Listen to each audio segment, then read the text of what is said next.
What's going on, everybody? This is your breakout player review episode of Old Man Squad Fantasy Basketball. I am Dan Bespris. Thank you, as always, for tuning in. And today, we are taking a step or two off the beaten path because there were only 2 games again last night. There's another 2 games tonight. We've had, by the end of tonight, a total of 5 games played over 3 days. Thank you, NBA Cup. And then we have a couple of days of normalcy, and then most likely 2 days where there aren't even games happening. So what the hell does all that mean? It means that it affords us time to do something a little different, a little more fun. I will say, before we get into the actual topic of today's show, I did want to spend just like maybe a minute and a half on yesterday's 2-game card. Orlando lost at Milwaukee. Jalen Suggs, Goga Bitadze are the 2 Magic that you can feel pretty comfortable using right now. Wendell Carter Jr. was a little better, but I don't trust him. Anthony Black was a bit better, but I don't trust him yet. Maybe he puts a few together. I might. And then Mo Wagner is probably kind of in that schedule stream zone, and maybe you could say KCP is as well. For Milwaukee, Bobby Portis got hot, but we know how this goes. He runs hot and cold. Chris Middleton is still at 20 minutes. You're not playing him against a games cap until he's at least 24, more like 25, 26 minutes. And Brook Lopez is in a little bit of a buy low spell right now because he's cooled off and Bobby Portis got hot. Dallas, there's nothing to see there. They're mostly healthy. PJ Washington was out for this ball game, but that's not enough for me to start Najee Marshall. I know 19 points is fine, but I don't really care about that. And then on the OKC side, and this is really a lightning round here, I really am starting to like Cason Wallace a lot.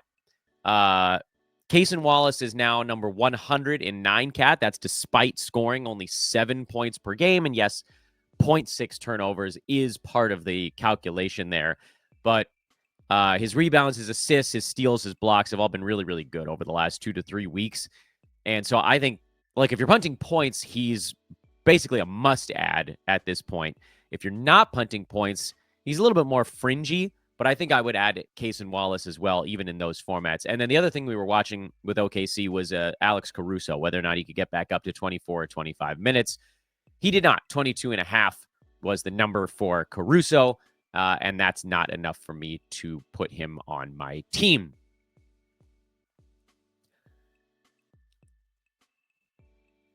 Bet Online. Let's try to make sure I had this right.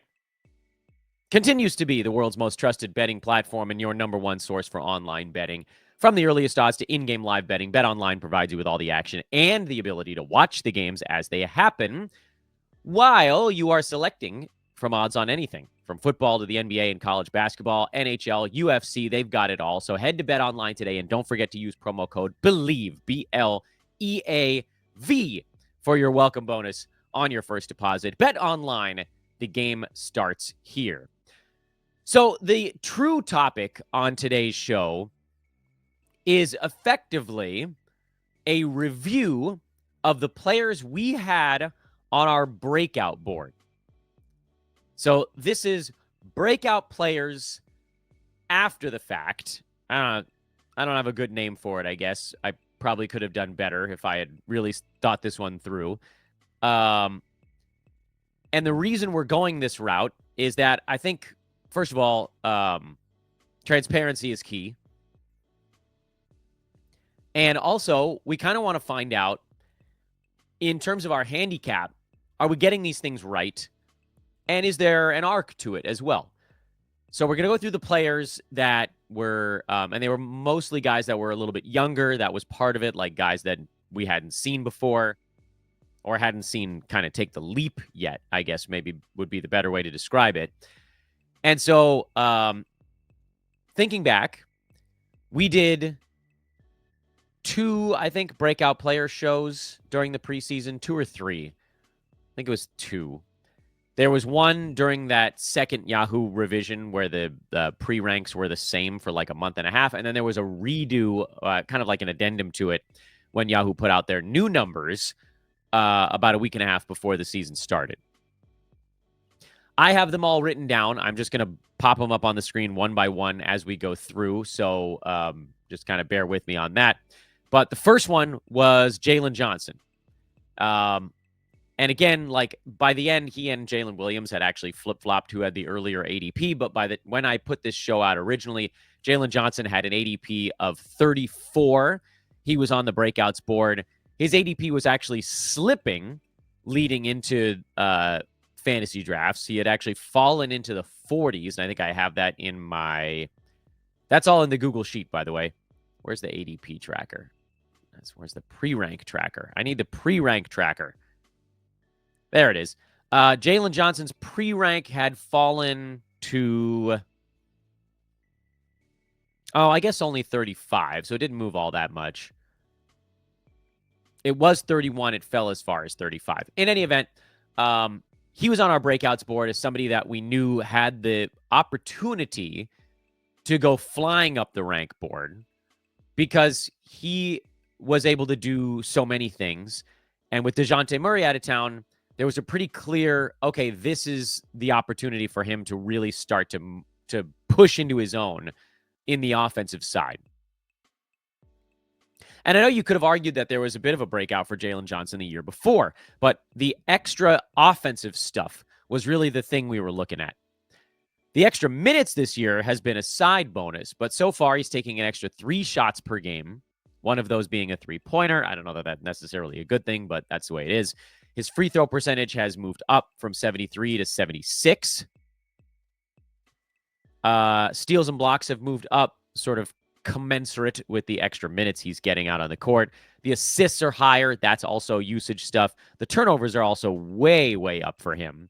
But you can kind of swallow that down when you look at all the other stuff he's doing. And right now, Jalen Johnson is at 20 points, 19.8, 9.9 rebounds, 5.5 assists, 1.3 steals, 1.1 blocks, 1.6 three-pointers. The free throw is really the only thing that's even remotely holding him back in what has been otherwise a truly spectacular first 23 games of the season for Jalen Johnson. He's number 21 in 9-cat, which is damn impressive all by itself. If you happen to be punting turnovers, he moves up to number 15. This guy is a bona fide second rounder who is going at the end of the third round. The handicap so far has been spot on, and I feel pretty strongly that he can keep this up and just keep rolling the rest of the way. The next name on our breakouts board was Jalen Williams. Yeah, we had both Jalen's on there. And this one has also panned out in a huge, huge way. Jalen Williams is at 21.8 points, 6.1 rebounds, 5 assists so far in the year, 2 3-pointers, 2 steals per game, 0.8 blocks, 50.5% shooting from the field, almost 81% at the free throw line, and only 2.2 turnovers. And if you thought Jalen Johnson was doing well, Jalen Williams is number 7 in 9 category leagues right now.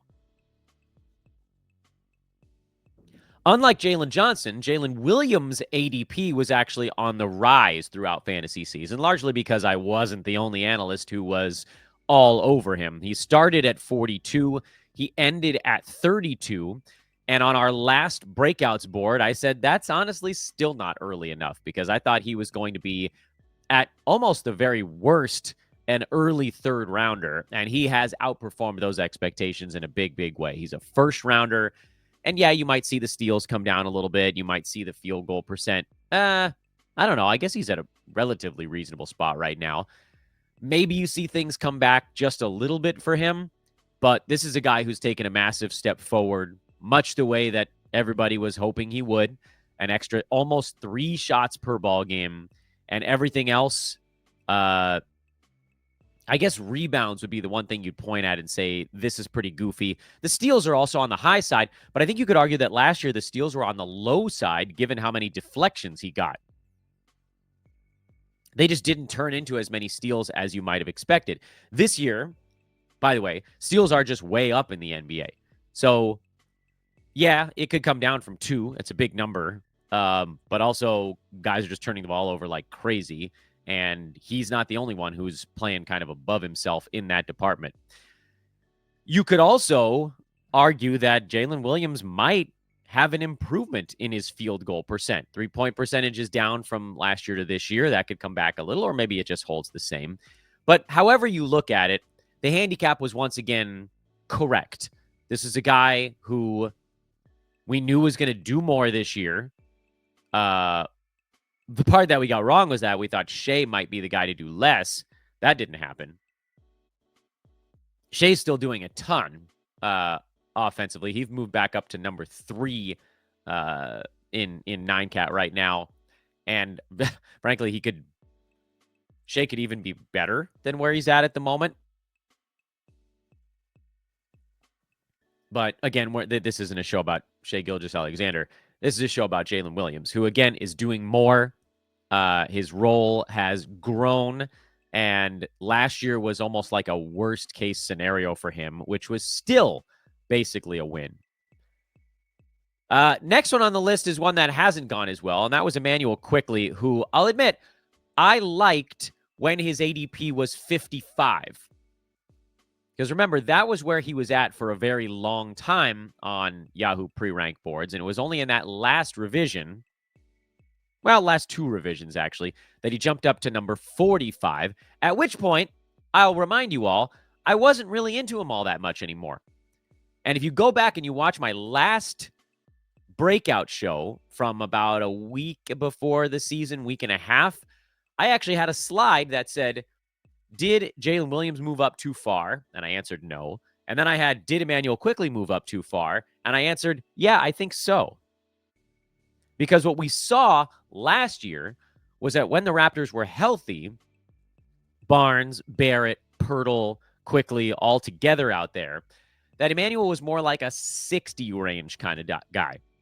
And the reason that I liked him around 55 was because I figured you were going to see Scotty Barnes get shut down at some point. RJ Barrett, probably also a shutdown candidate. Pirtle, a trade candidate. Some of these guys, injury candidates. And like, that's obviously panned out. Unfortunately, it panned out even more so for Quickley. But by 45, I thought you had priced him out. Why draft a guy at 45 who you thought, like, most likely was going to end up between 50 and 60? That's too soon. So that was a player that we got the handicap right on some parts and wrong on others. Basically, I think it's fair to say we were probably right on what he's liable to do when he's actually in the lineup. The part that we got wrong was that, like, I didn't expect him to miss all of this time. But also, like, how do you even handicap for that? The dude blew out his elbow and needs, like, the basketball equivalent of Tommy John, which is just to wait it out. And, like, you know, thinking about Shohei Ohtani, who hit after having Tommy John but didn't pitch, like, basketball players are going to come back because they don't have to throw a baseball 100 miles an hour. It's a very different bodily range of motion. But I do think that having that last breakout show where I basically said, look, pull the plug on this one, he's going too early, is by and large correct, almost regardless of how it got there. You're dodging the injury stuff, but I think you're also, even once he's back, let's assume Scotty Barnes also comes back at some point here in the next couple of weeks from his ankle thing, I don't think you're going to get Quickley up into the 40s where he was being drafted. Who was the next name on my original board? All right, so we're going to circle around a couple of players now, and we're going to Isaiah Hartenstein, who was on the breakouts board and then got hurt. And you guys know, I don't like to draft players who are hurt coming into the season, and yet somehow, in like half of my Games Cap Roto leagues, I still ended up with Isaiah Hartenstein. I don't know exactly how that happened. I think you started to see him slip past 100. Like, I know his pre-rank at the very, very end was still number 70, but his ADP wasn't. His ADP had fallen back into the 80s and was dropping quickly because everybody knew he was going to be out for 5-6 weeks. So this is a weird one. It's kind of hard to to summarize right now, I know we're 30% of the way into the season, but Hartenstein has only played a very small handful of games. He's played 9 so far, and he's number 73, which by all accounts is basically fine. His ADP when I originally put out my breakout board was 86. Then it went up. And I was still willing to draft him in the 70s when he was healthy. When he wasn't, I wasn't. So I don't know that I can say yes or no on this one, because for head-to-head, he wasn't a guy that I was advising drafting, because then you'd have to sit on an injured player for 6 weeks.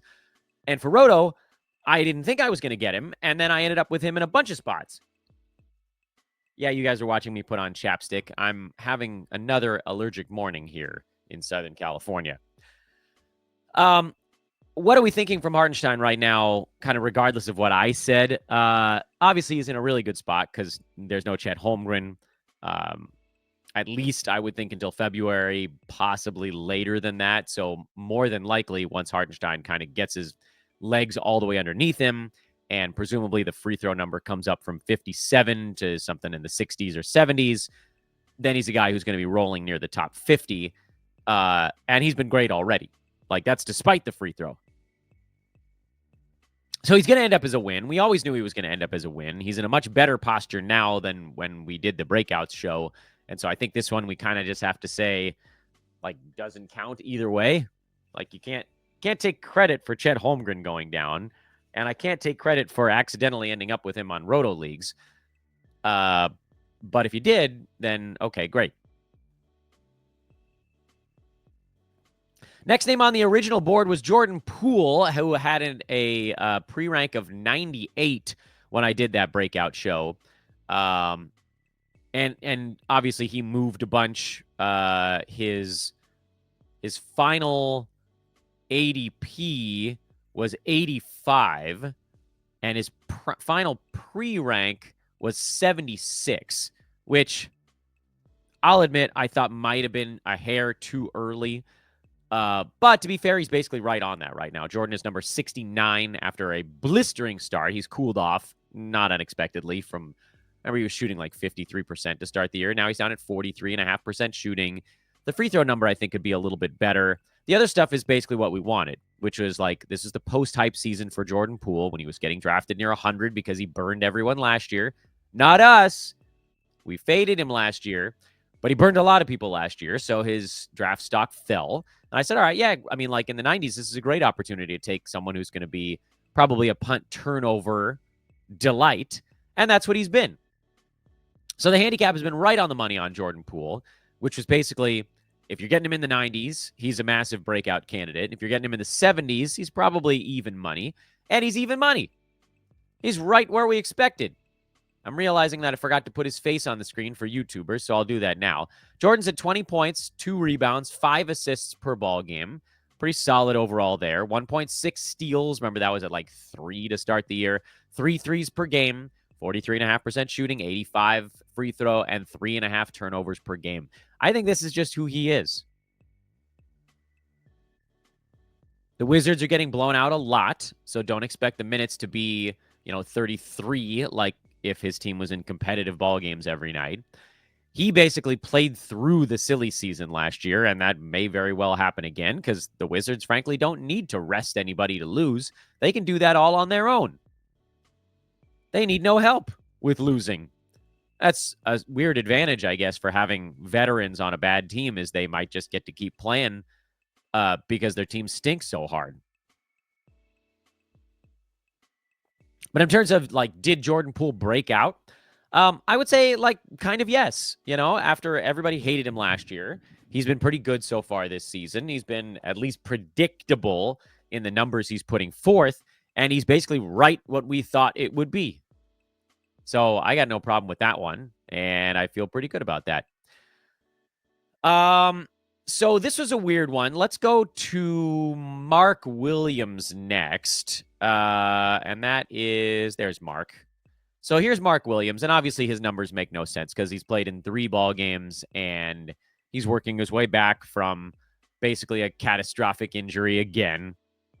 I guess not all the way catastrophic because he managed to get into the season 7 weeks in instead of missing the entire year.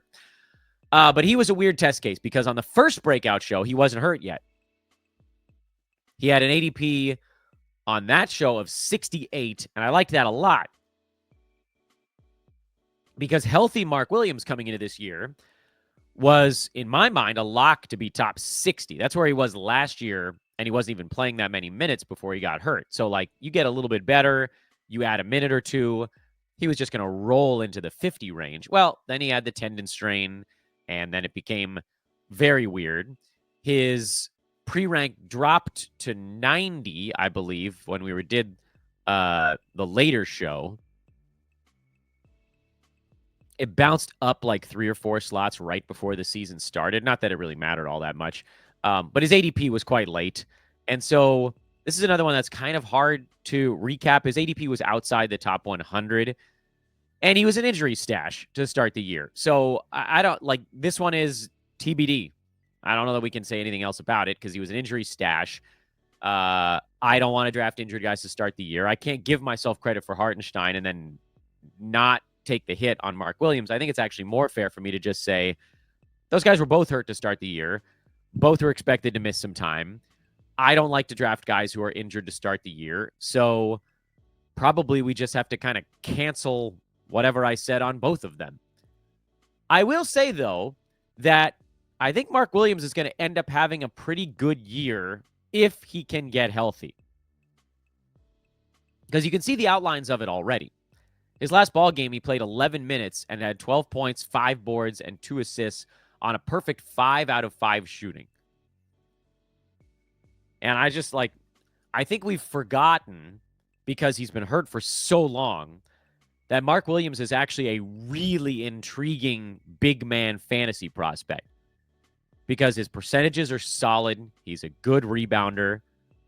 He's not a great shot blocker, but if he plays 27, if he can get up into that 27-minute range, he'll get you over a block per game, one would assume. And, I mean, to some degree, the blocks and steal stuff, we don't really know because he only played 19 games last year. It might have been better. It might have been worse long term. So those were all of the names from the first breakout show and then where they shifted. We added 3 names. We removed Immanuel Quickley. We removed Mark Williams. We removed Isaiah Hartenstein from that first list. We left Jalen Johnson, Jalen Williams, and Jordan Poole on the first list. And we added 3 new names when we redid it. And the biggest winner of those, might as well start with him because he had the earliest ADP of the 3 guys, is Walker Kessler, who was like a true breakout candidate as soon as Utah announced that he was back to being the starting center. He was a training camp ad. That doesn't happen all that much, but that was one of those things that we were watching very closely during training camp. And if you happen to draft, if your fantasy draft was like right after training camp started, you might have been able to get Walker Kessler in like the 105 range. And yeah, he blitzed up the board. His final pre-rank was 73, but that was only a change that came on October 17th, 5 days before the season started. Before that, his pre-rank was 125, 111, and 106. Walker Kessler was going outside the top 100 until 5 days before the season started. And when I did the breakout show, his pre-rank was 107. And this one was, I thought, a pretty easy one. As soon as we were told that he was getting that starting job back, this was you got to take a shot on this. Because Kessler, remember, when he had the starting job and he wasn't in the doghouse in Utah and he didn't have the elbow thing going on, because he did have some injury stuff last year. And it was this combination of doghouse and injury and just not speeding up enough to the NBA. The end of the previous year, when he was playing full starters minutes, and yeah, it was silly season, he was a top 40 guy.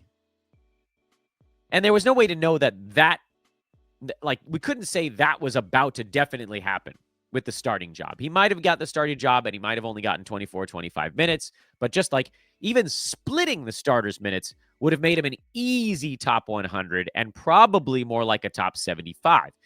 And so when you could get him at 106, 107 with a 75 floor, in my mind, that was the absolute no-brainer breakout potential guy, maybe of the entire board.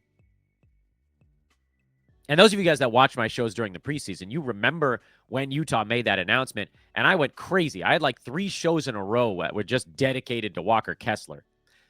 And this year got off to a little bit of a mixed start, generally pretty good, but you know, a little bit more mixed. And now he's found himself. He missed a couple of games in there. I think it was a back issue, if I'm remembering right. But now he's at 29 minutes per game, 11 points, 11 rebounds, 3 blocks, 73% shooting from the field. Big time positive impact there, even though he's only taking 6.5 shots a game. And he's got his free throw mark up to 60, which I know it's not good, but it's better than low 50s. Where does that put him? Number 28. He's a mid-third rounder right now and a massive, massive breakout winner, and that one's one that definitely panned out. Another name that we added to our board at the last ranking sheet was Naz Reid, and that one hasn't panned out quite as much, although it hasn't been a disaster. It's been like maybe the world's smallest win, but certainly not a breakout candidate. Naz was getting drafted around 110, and that's pretty close to what his rank is right now. He's bounced back and forth between, 75 and 115, and I think right now he's at 101. So basically like a half a round. That's even money. That doesn't count for anything. The issue has been he hasn't seen the uptick in minutes that we thought he would. With Rudy Gobert as the starting center and Julius Randle as the starting power forward, my assumption, because no Cat and no Kyle Anderson, was that the Wolves would just have an extra couple of minutes, whether it was 2.5, something like that, to lump onto Naz Reid. And it just hasn't panned out that way. His minutes per game are frankly not all that far from what they were last season when he was number 119. His numbers overall are almost exactly the same as what they were last year. Last year he was at 13, 5, and 1.5. This year, or last year he was at 13.5, 5, and 1.5. This year he's at 13, 5, and 1.5. Right around 2 3-pointers, actually slightly fewer than that this year. And the only big change for him is that his free throw stroke has gotten better. And I frankly don't know if that's even going to hold. That said, he also hasn't really had any of those games where someone's out of his way, which I know is kind of a weird thing to say, oh, well, let's wait and see when this happens. But part of the upside with Naz Reid was if literally anyone in that Minnesota front court goes down, they'll almost have no choice but to give him a bunch of extra minutes. And right now, Rudy Gobert has played in all 23 ball games, and Julius Randle has played in all 23 ball games. What about Anthony Edwards? Has he missed any games yet? 1? I feel like it was 1. Nope, he's played in all 23 ball games. So quite literally, the most important pieces for the Timberwolves, at least when you think of the front court, probably the most important pieces no matter what you're thinking about, have not missed a single game. If any of those guys misses time, and certainly to be more helpful for Naz Reid if it's Randle or Gobert, but if any of those 3 guys misses action, they're going to need Naz Reid to do a little bit more. And all it's going to take is like a Julius Randle sore knee that costs him 2 ball games, and Naz Reid will jump from number 100 to number 80. Because that's how fast guys move in that range of fantasy ranks. Let's say Naz Reid has 2 games where he gets to play 32 minutes instead of 24 or 25. That's all it takes. 10% of his season, basically. He's going to play an extra 6 or 7 minutes. It's going to move his overall average from 24 and change up to about 26 minutes per game. He's probably going to score 18 or 19 points in those games, and that'll move his season average up to 13.5 or 14. And the threes will go up, and blah, blah, blah, blah, blah, and the steals and the blah. Like, that's all it's going to take. And then if Gobert misses a week at some point, and this is the thing about last year, is that they could start Kyle Anderson Well, one of those guys went down, Cat or Gobert last year. This year, it's going to have to be Naz Reid, one would think. They could run real small. Let's say Randall got hurt. Yeah, they could, bump Anthony Edwards up, or they could bump Jaden McDaniels up to the 4. By the way, if McDaniels misses time, that's also useful for him. I think he has missed a game or two. Nope. Sorry, guys. Jaden McDaniels, all 23 games. Almost forgot. Literally every single Minnesota front court guy that if they miss a game, Naz Reid would benefit directly, has not missed a single game. So while this one right now, as far as breakouts go, is very much not a breakout. We're not going to say that, we're getting screwed here. He's even money. He's done nothing. He's been, you drafted him in the 9th round. He's been a 9th round guy. But all it's going to take is any of those guys to miss a single basketball game, and you'll see the Naz Reid you wanted to see. And that has to be part of the calculation, that there are 4 guys that if any of the 4 miss a week, Naz Reid gets to roll top 75 or better. Any of them. If 2 of them miss a game, holy crap. And the fact that Naz is hanging on to top 100 value, despite the fact that he hasn't had any of those little avenues, gives me a lot of hope that this one is still in play. And one that might not be in play, as much as I would love for it to be in play, is everybody's best buddy, Amen Thompson, who's number 133 on the year right now, which is back of where he was drafted. 12 points, 7 boards, 2 assists, a steal, a block, 55% shooting from the field, 70% at the free throw line. All of that stuff is solid, but we need, and it's funny that this is kind of like a similar story to Naz Reid, but not as good a starting point. We need somebody to be out. We need somebody to be out on the Rockets. Van Fleet, we need him to miss more ball games. I think he's only missed 1? No, 2. And Amen Thompson was great in those games. I would love to see, let's say, Jalen Green to miss a couple of ball games. He hasn't missed any. Dylan Brooks has not missed any. Jabari Smith Jr. has not missed any. Tari Eason has started to miss a couple, just 2. And that doesn't help Amen Thompson as much as it helps Jabari Smith Jr. just not lose his minutes. But it is also, lightly helpful for Thompson. But really the guys that we need are the starters. And the starters have largely been healthy so far for the Houston Rockets. I don't think Alperen Sengun's missed any games so far either. Yeah, he's 24 for 24, although he is questionable for their game with left knee soreness. So basically, we're talking about a Rockets team where the combined starting 5 of Freddie VanVleet, Jalen Green, Dylan Brooks, Jabari Smith Jr., and Alperen Sengun has missed a combined 2 games. 2 games. And so, sure, Amen Thompson, his numbers are not very good right now. But just like with Naz Reid, part of the calculation on drafting Amen Thompson was that combination of 5 Rocket starters would together over the course of the year miss 25 games or more.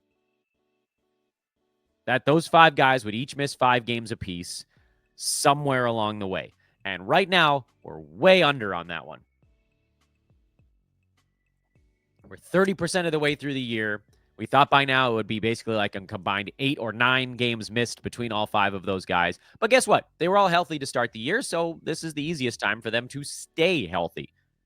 But at some point, Freddie's going to miss a couple of games, and at some point, Brooks is going to miss a game, and at some point, Jalen Green's, although he's, to his credit, Jalen Green's been very durable. Presumably, Sengun will miss a game or 2 here and there. And this is part of the reason that you're kind of hanging on to Amen Thompson is because we know the upside is colossal. Because then you add in assists when he's in there running a little more point guard for the team. And he's already doing all this other stuff that's very cool. And that's how he sort of takes a flying leap forward. It's not necessarily that he needs a ton of extra minutes. He's already at 27 a game. He just needs to have the ball in his hands a little bit more. And when all of those starters are in there, specifically the higher usage guys like Van Vliet and Sengun and Jalen Green, there just isn't as much room for Thompson. So I would say overall, this one's still a bit of a wait and see, but I think we can, at least at this point, call it a net loss. So that breakout might just not be happening right now. Sure, if somebody gets hurt, then it happens, and that's sort of like by default. But when we drafted him, when we said get him, late 9th round, early 10th round or whatever, it wasn't to sit on him until somebody got hurt. It was to play him and then reap the benefits beyond that when someone got hurt. But right now, like, he's barely playable when the team is fully healthy. So that one's probably, of all of the names that were on the last breakout board, and I again forgot to put his face on the screen for YouTubers, so apologies about that. We've been talking about Amen Thompson. He's probably the one that you would call the loss in this list. Because remember, Jalen Johnson was a yes on the last breakout board. Jalen Williams was a yes. Immanuel Quickley was too expensive. Mark Williams was hurt, so that one became a tough one to go ahead with. Isaiah Hartenstein, same story, even though one of those ended up as a loss and one of them seemingly ending up as a win right now. Jordan Poole was still on the list. Walker Kessler got added to the list, and he's a big win. Naz Reid got added, and he's been decidedly meh. And then Amen Thompson got added, and he has been decidedly not as good as what we wanted. And that is your breakout redux. I think overall things going pretty well on that front. If we can get Naz Reid to click, then we'll really be in business because the Jaylens have been great. Walker Kessler's been outstanding. Jordan Poole has been a medium-sized win that started as a massive one, and now he's kind of come back to earth. We dodged Quickley when he got too expensive. We dodged the injured guys. We'll see. I actually think that Mark Williams could end up having a really good year, so that's a discussion for another day, that not based on where we're at right now. And right now, I think the only one that I would say is basically a loser is Amen Thompson.